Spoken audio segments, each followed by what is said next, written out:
जेव्हा जेव्हा अशी वांग आणि बटाट्याची मी भाजी बनवते तेव्हा मला आणि घरच्यांना ही प्रचंड आवडते. चवीला छान, झटपट आणि रसरशीत अशी तयार होते. 2 वांगी आणि 2 बटाटे घेतले, त्याचे काप करून घ्यायचे.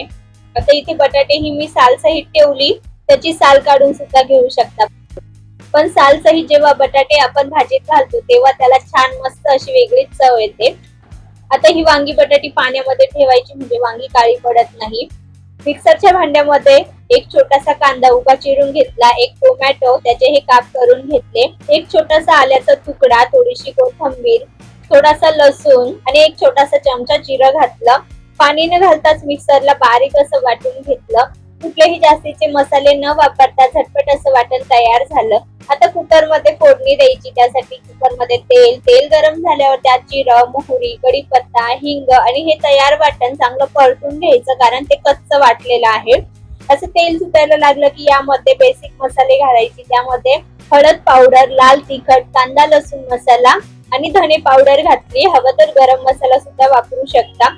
हे मसाले ह्या पेस्ट मध्ये चांगले परतून घ्यायचे आणि लगेच यामध्ये कापलेली वांगी आणि बटाटे घालायची. ती सुद्धा यामध्ये चांगली मिनिटभर परतून घ्यायची.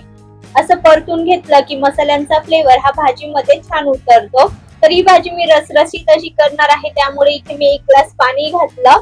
कोरडी हवी असेल तर थोडंसंच पाणी घालायचं. चवीनुसार मीठ आणि दाण्याचा अगदी थोडासा कूट घातला. बारीक चिरलेली कोथिंबीर मिक्स करून झाकण लावून मध्यम आचेवर फक्त 2 शिट्ट्या काढून घेतल्या. कुकर पूर्णपणे थंड झाल्यावर त्याचं झाकण उघडलं. कमीत कमी वेळामध्ये जास्तीचे मसाले न वापरता झटपट अशी वांग बटाट्याची चमचमीत रस्सा भाजी तयार होते.